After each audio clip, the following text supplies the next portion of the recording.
तर आज आपण जो चित्रपट पाहणार आहोत त्याचं नाव आहे यंटम। याची सुरुवात आपण एका लग्नातून झालेली बघतो, जिथे रंगा नावाचा मुलगा ताशा वाजवण्यासाठी आलेला असतो। म्हणजेच रंगा हा लग्नात ताशा वाजवायचं काम करत असतो।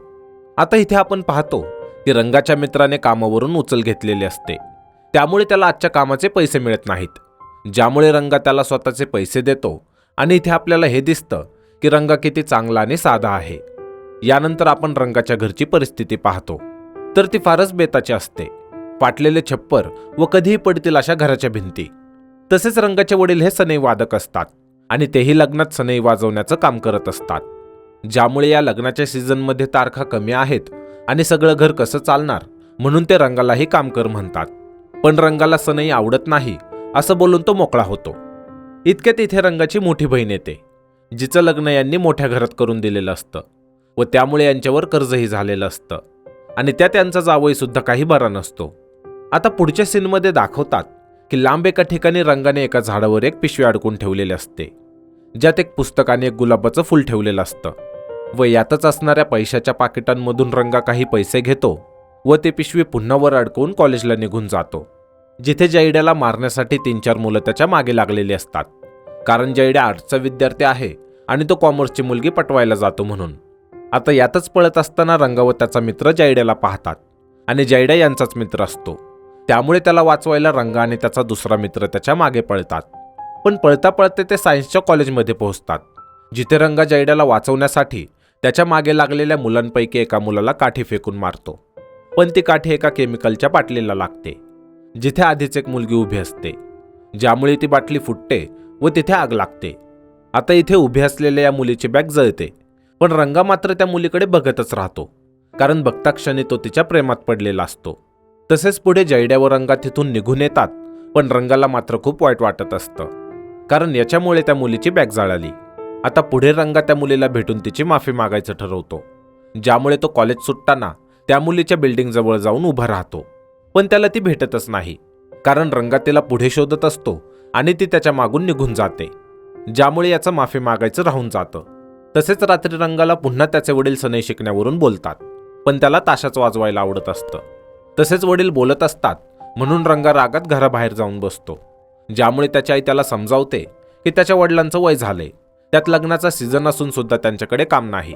आधीच मोठ्या बहिणीच्या लग्नाचं कर्ज आहे आणि एका बहिणीचं लग्न बाकी आहे, म्हणून त्यांना चिडचिड होते, हे तू समजून घे। आता दुसऱ्या दिवशी रंगा त्याच्या दुसऱ्या मित्राच्या म्हणजेच रम्याच्या घरी जातो, जिथे त्यांच्या काही जुन्या आठवणी निघतात आणि त्यातूनच रम्या रंगाला म्हणतो की आपण त्या मुलीचं नाव आणि पत्ता शोधून काढूया, ज्यामुळे हे दोघे जयड्याकडे जातात। तसेच पुढे आपण पाहतो की जयड्याच्या वडिलांची आयुर्वेदिक औषधे विकण्याची गाडी असते। इकडे रंगाचे वडील कामासाठी वनवन फिरत असतात आणि दुसरीकडे हे तिघे त्या कॉलेजमधील मुलीचा पत्ता शोधायला निघतात। ते तिच्या कॉलेज बाहेर सगळ्यांना तिचा पत्ता विचारतात, पण पत्ता काही मिळतच नाही, ज्यामुळे हे तिघे रात्रीच्या वेळी कॉलेजमध्ये घुसतात आणि हळूहळू नजर चुकवून कॉलेजच्या ऑफिसचं कुलूप उघडून आत जातात, जिथे जयड्याला बाहेर लक्ष द्यायला सांगून रंगावर रम्या त्या मुलीची माहिती असणारा कागद मिळवतात। आता इतक्या तिकडे बाहेर वॉचमन पाहतो की ऑफिसचा दरवाजा उघडा आहे, त्यामुळे तो त्याला कुलूप लावतो आणि दुसरा गार्ड जेव्हा काही कामामुळे ते कुलूप पुन्हा उघडतो, तेव्हाच हे दोघे हळूच बाहेर पडतात। पण जयड्या इथे घाबरतो आणि ओरडायला लागतो, ज्यामुळे गार्डला समजतं की हे तिघे तिथे आहेत आणि ते गार्ड्स यांच्या मागे लागतात। तसेच कसं बसं हे तिथून लांब पळून येतात आणि सर्व शांत झाल्यावर त्यांना हा आनंद असतो की यांना त्या मुलीचा पत्ता मिळाला। आता दुसऱ्या दिवशी रंगाचे वडील त्याला जबरदस्ती तारखेला घेऊन जातात, जिथे एका लग्नात ते सनई वाजवणार असतात। तसेच रंगा तिथेच बाजूला उभं राहून बघत असतो, पण रंगाचे वडील सनई वाजवत असतानाच तिथे ढोलताशा चालू होतो, ज्यामुळे रंगाच्या वडिलांना सनई वाजवता येत नाही आणि त्यांना खूप वाईट वाटतं। त्याचबरोबर दुसऱ्या दिवशी हे तिघे मित्र पुन्हा त्या मुलीला शोधायला निघतात, पण जिथे ती राहत असते तिथले लोक फार डेंजर असतात, ज्यामुळे हे घाबरत घाबरत तिथे जातात व तिचं घर सापडावं म्हणून मतमोजणी करणारे बनून फिरतात आणि अखेर यांना एका घरात ती मुलगी दिसते व हिचं नाव असतं मीरा। पुढे दुसऱ्या दिवशी हे तिघे पुन्हा तिच्या घराच्या इथे जातात आणि जयड्याच्या हातात एक बॅग देऊन त्याला मीराच्या घरी ती बॅग देण्यासाठी पाठवतात। पण मीराच्या घरी गेल्यावर नेमके तिचे वडील बाहेर येतात, ज्यांना बघून जयड्या खूप घाबरतो। तसेच तो त्याच्या हातातील बॅग मीराच्या वडिलांना देत म्हणतो की कॉलेजने हुशार मुलांना हे दिलं आहे, असं बोलून तो इथून पळून जातो। आता ती बॅग मीरापर्यंत पोहोचते, ज्यात मीरासाठी एक चिठ्ठी असते व त्यात सॉरी लिहिलेलं असतं. यानंतर दुसऱ्या दिवशी तीच बॅग घेऊन मीरा कॉलेजला येते आणि रंगाला थँक्यू पण बोलते. तसेच हळूहळू हे दोघे एकमेकांना पसंत करायला लागतात व मीरा सुद्धा रंगाच्या प्रेमात पडते. आता एके दिवशी मीरा रंगाला एका मिरवणुकीत ताशा वाजवताना बघते आणि पुढे जेव्हा ती रंगाला भेटते तेव्हा मीरा रंगाला म्हणते की तू ताशा छान वाजवतोस, तुला आणखी काय काय वाजवता येतं. ज्यावर रंगा म्हणतो की तो सगळंच वाजवतो, त्याला जे जमेल ते. सोबतच मीरा म्हणते की मला सनई खूप आवडते आणि तू माझ्यासाठी सनई वाजवशील का. आता रंगाला तर सनई वाजवता येत नसते, पण तरी तो मीराला म्हणतो की तो नक्कीच तिच्यासाठी सनई वाजवेल. तसेच मीराला इम्प्रेस करायचं असतं, त्यामुळे रंगा पुढे सनई शिकण्याचा प्रयत्न करतो. पण तो त्याच्या वडिलांना हे म्हणत नाही की त्याला सनई शिकायची आहे. यानंतर राम्या रंगाला म्हणतो की मीराला इम्प्रेस करायचंच आहे तर तिला कुठेतरी फिरायला घेऊन जा. जो सल्ला ऐकून रंगा मीराला विचारतो की आपण कुठे फिरायला जायचं का. पण त्यावर मीरा म्हणते की फिरायला जायचं असेल तर जवळ नको, कुठेतरी लांब फिरायला जाऊया, डोंगर, दऱ्या, पाणी अशा ठिकाणी. आता यांचा फिरायचा प्लॅन ठरतो. त्यामुळे रंगा जयड्याला मस्का मारून त्याच्याकडून त्याच्या वडिलांची गाडी घेतो.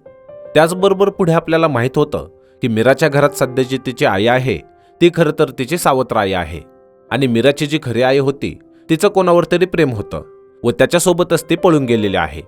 तसेच मीराच्या सावत्र आईला मीराची चिंता आहे की मीराने तिच्या आईसारखं करू नये. पुढे जयड्याची गाडी घेऊन हे फिरायला जातात. इथे एक सुंदर असं गाणं आहे, काजव्याचं रानसारं नावाचं, आणि या गाण्यात आपण पाहतो की मीरा व रंगा एकमेकांसोबत छान वेळ घालवतात. त्याचबरोबर दुसरीकडे रम्या व कविता, जी की मीराची मैत्रीण आहे, यांची सुद्धा मैत्री वाढते. आता दुसरीकडे दाखवतात की जयड्याच्या वडिलांची गाडी यांना मिळावी, त्यामुळे जयड्याने त्याच्या आईवडिलांना चित्रपटाची तिकीटं काढून दिलेली असतात. पण जयड्याचे आईवडील जेव्हा त्या तिकिटांवर चित्रपट पाहायला जातात तेव्हा इथे कोणता सिनेमा नाही तर ती ब्लू फिल्म असते. ज्यामुळे पुढे जयड्याचे वडील जयड्याला खूप मारतात, कारण जयड्याकडून चुकून दुसरंच तिकीट त्यांना मिळालं होतं. इकडे कॉलेजमध्ये आपण पाहतो की हे फिरून आल्यावर रंगा मीराला प्रपोज करणार असतो. पण तेवढ्यात इथे समोरून मीराचे वडील येतात आणि ते मीराला म्हणतात की मी सहजच आलो होतो. तसेच त्यांना वाटतं की रंगा आणि रम्या हे मीराचे मित्र आहेत आणि मीराचे बाबा तिथून निघून जातात. आता मीरा ही निश्चिंत होते आणि कॉलेजच्या वर्गात निघून जाते, ज्यामुळे रंगाला जे काही बोलायचं होतं ते राहूनच जातं. आता इकडे आपण पाहतो की रंगाचे वडील अजून देखील कामाच्या शोधात फिरत असतात, ज्यामुळे ते इव्हेंट मॅनेज करणाऱ्या लोकांना भेटून त्यांच्याकडे काम मागतात. पण त्यांना कुठेच काम मिळत नाही, कारण आता लोक लग्नात सनईचा उघडे नाही तर डीजे वाजवतात. तसेच कुठेच काम मिळत नसल्याने रंगाचे वडील खूप खचून जातात. पण पुढे रंगा त्याच्या वडिलांना म्हणतो की मला सनई शिकायची आहे, ज्यावर त्याचे वडील त्याला सनई शिकण्यामागचं कारण विचारतात. पण रंगा त्यांना कारण सांगत नाही, ज्यामुळे त्याचे वडील म्हणतात की जोपर्यंत तू मला कारण सांगणार नाहीस तोपर्यंत मी तुला सनई शिकवणार नाही. यावर रंगा चिडतो आणि घरातून निघून जातो. पण शेवटी रंगा त्याच्या वडिलांना सांगतो की मी कोणाला तरी शब्द दिला आहे आणि त्यामुळेच मला सनई शिकायची आहे. आता हे कारण माहीत झाल्यावर रंगाचे वडील त्याला सनई शिकवण्यासाठी तयार होतात. त्याचबरोबर ते पुढे रंगाला सोबत घेतात व लांबपर्यंत चालत डोंगरावरील एका गुहेत जातात आणि त्या शांत ठिकाणी ते त्याला सनईविषयी सर्व माहिती देतात व सनई कशी वाजवायची ते शिकवतात. तसेच रंगासुद्धा मनापासून सनई शिकतो, ज्यामुळे तो आता उत्तम असा सनई वाजवायला लागतो. तसेच सनईमुळे रंगाला त्याच्या वडिलांसाठी प्रेम व आदर वाटू लागतो. यानंतर दाखवतात की रंगाच्या घरात त्याच्या वडिलांना एक पत्र मिळतं, जे की मीराने रंगाला दिलेलं असतं. पण रंगाच्या वडिलांना वाटतं की ते पत्र रंगाची बहीण रूपा हिलाच आलं आहे, कारण त्या आधी एका मुलासाठी घरातून पळून गेलेली होती. पण त्यांच्यात काहीतरी घडलं आणि त्यामुळे ती परत आली. इथे रूपा तिच्या वडिलांना सांगते की ते पत्र तिचं नाही, पण तिला हे नक्कीच समजलेलं असतं की ते पत्र रंगासाठी आलेलं आहे. पुढे आपण पाहतो की त्याच रात्री रंगा जेव्हा बाहेर झोपलेला असतो तेव्हा अचानकच यांच्या घराची एक भिंत कोसळते आणि त्याच्याच खाली रंगाचे वडील झोपलेले असतात, ज्यामुळे ते गंभीर जखमी होतात. आता रंगा व त्याची बहीण लगेच त्यांना हॉस्पिटलमध्ये घेऊन जातात, जिथे त्यांच्या उपचारासाठी यांच्याकडे पैसे नसतात. पण कसंबसं पैसे जमा करून हे त्यांच्या वडिलांवर उपचार करून त्यांना घरी घेऊन येतात. आता रंगाचे वडील जागेवर झोपून असतात, त्यामुळे घराची सर्व जबाबदारी रंगावर येते आणि यामुळे रंगा आता काम शोधायला घराबाहेर पडतो. पण त्याला कुठेच काम मिळत नाही. त्यात त्याला त्याचा एक मित्र काम देतो आणि रंगा तिथे काम करायला जातो. पण तिथे त्याला अपमान सहन करावा लागतो, कारण तिथे रंगाला काही सनई वाजवणारे दिसतात ज्यामुळे त्याला त्याच्या वडिलांची आठवण येते. त्याचबरोबर रंगाला अगदी हरल्यासारखं वाटत असतं आणि आता त्याला त्याच्या समोर त्याचं काम, त्याचे मित्र, त्याचं कुटुंब, त्याचं प्रेम या सगळ्याच गोष्टी दिसत असतात आणि त्यातच तो अडकून जातो. पुढे दाखवतात की रंगा जेव्हा शहरातून घरी येतो तेव्हा त्याला कळतं की त्याला नवीन तारीख मिळाली आहे, म्हणजेच एका लग्नात त्याला सनई वाजवायची आहे. पण रंगा जेव्हा घरी आलेली पत्रिका पाहतो तर ती पत्रिका मीराची असते. सोबतच पुढे मीरा रंगाला फोन करते आणि त्याला सांगते की मला हे लग्न करायचं नाही. माझ्या घरच्यांनी जबरदस्ती माझं लग्न ठरवलं आहे, पण मला तुझ्यासोबतच राहायचं आहे. मला इथून घेऊन चल, मी तुझ्यासोबत कुठेही राहील. आता यावर रंगा तिला काहीच उत्तर देत नाही आणि घरी येऊन बघतो तर घरात सगळे आनंदी असतात की आता रंगाने हे काम केलं तर यांच्या घराची पडलेली भिंत यांना बांधता येईल. इथे आपण पाहतो की रंगाचे वडील खूप आनंदी असतात. ते रंगाला त्यांच्या हातातील घड्याळ काढून देतात आणि म्हणतात की एवढीच तारीख कर व मी परत काही सांगणार नाही. आपल्या घराला एक भिंत नाहीये, पण भिंत तुझ्या कष्टाने उभी कर. तसेच दुसरीकडे मीरा रंगासोबत पळून जाण्याचा प्लॅन करते. तिच्या घरी तिच्या लग्नाचा कार्यक्रम असतो व त्यातच ती पळून जाण्याचा निर्णय घेते.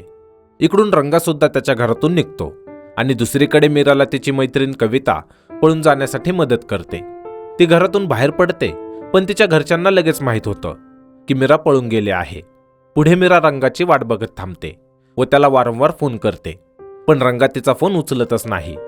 खरं तर रंगा तिथेच जवळ एका भिंतीच्या मागे उभा राहून मीराला बघत असतो, पण तिला घेण्यासाठी तो पुढे येत नाही, कारण त्याला त्याची सध्याची परिस्थिती माहीत आहे आणि जर त्यात तो मीरासोबत पळून गेला तर तो व त्याच्या घरचे खूप संकटात येतील.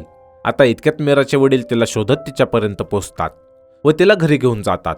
तसेच रंगा हे सर्व तिथेच उभा राहून बघत असतो, पण तो शेवटपर्यंत काहीच करत नाही. आता दुसऱ्या दिवशी रंगा त्याचं मन मारतो आणि मीराच्या लग्नात सनई वाजवण्यासाठी जातो, जिथे आपण पाहतो की रंगाने अगदी त्याच्या वडिलांसारखाच वेश केला आहे. तसेच इथे तो लग्नात सनई वाजवायला सुरुवात करतो आणि तिकडे वधूच्या खोलीत मीरा नवरी होऊन तयार बसलेली असते. पण मीराला हे माहीत नसतं की तिच्या लग्नात रंगात सनई वाजवत आहे. तसेच जेव्हा ती मंडपात येते तेव्हा ती रंगाला तिथे पाहते, ज्यामुळे तिला खूप दुःख होतं आणि अशा प्रकारे रंगा त्याचं वचन पूर्ण करतो, जे की त्याने मीराला दिलं होतं की तो तिला सनई वाजवून दाखवेल म्हणून. पुढे रंगा त्याच्या डोळ्यासमोर मीराचं लग्न होताना पाहतो आणि तिचं लग्न होत असताना मीरा रंगाला समोर बघत असते. रंगाने मीरासाठी सनई वाजवावी ही तिची इच्छा होती, पण ती इच्छा अशी पूर्ण होईल याची तिने कधी कल्पना सुद्धा केली नसेल. पुढे रंगा सनई वाजवून मिळालेल्या पैशांनी त्याच्या घराची भिंत बांधून घेतो आणि यानंतर दाखवतात की रम्या व कविता, जी की मीराची मैत्रीण आहे, ते पळून जाऊन लग्न करतात. तसेच त्यांच्या लग्नासाठी रंगा आणि जयड्या मदत करतात व लग्नानंतर रम्या व कविता हे गाव सोडून दुसरीकडे जातात. तसेच जयड्याही त्याचं कुटुंब घेऊन दुसऱ्या गावी जातो आणि आता गावात रंगा एकटा पडतो, कारण त्याचा चंद्रही त्याच्यापासून कायमचा लांब गेला, त्याचे मित्र दूर झाले आणि आता त्याच्याकडे आहे फक्त त्याचं कुटुंब व कुटुंबाच्या जबाबदाऱ्या.